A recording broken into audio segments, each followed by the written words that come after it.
এত এত ভাইয়া ভাইয়া করতে করতে এমন একটা কাতারে ফেলানো হয় আমাকে, মনে হয় যে আমি মোটামুটি রাজ্জাক সাহেব না হলেও প্রয়াত সালমান শাহ ওনাদের আমলেরই হিরো। আর আরেকটা বিষয় হচ্ছে যে যখন 61 এইজের মিস্টার শাহরুখ খানকে বলা দেখে, বলে wow what a look man, so young like teenage.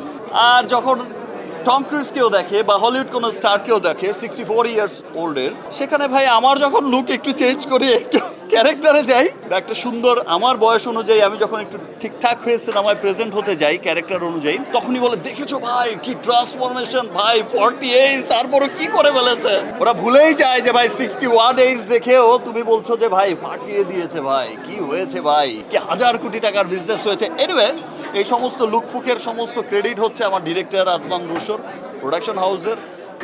R story এমন না হলে লুকটাও এমন হতো না। আর সুন্দর সুন্দর হিরোইন ভাই পাশে থাকতে লুকফুক এমনিই চেঞ্জ হয়ে যায়।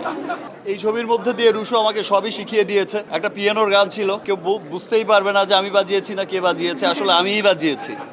অনেক প্র্যাকটিস করিয়েছে। গিটার বাজানোর গান ছিল, গিটারও বাজিয়েছি। গিটার একটা তো কিনেই দিয়েছিল আমাকে, একটা তো প্রিপারেশন ছিলই, দ্যাটস ওয়াই তো মানুষ খুব পছন্দ করছে।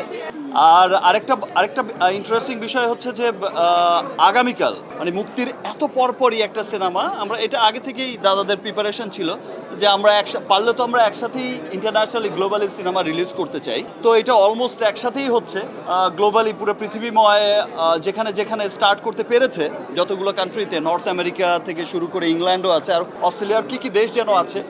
সো অনেকগুলো দেশে আগামীকাল থেকে কিন্তু গ্লোবাল রিলিজ শুরু হয়ে যাচ্ছে। আবার বিশ্বাস যে গ্লোবাল অডিয়েন্সের সিনেমাটা অনেক ভালো।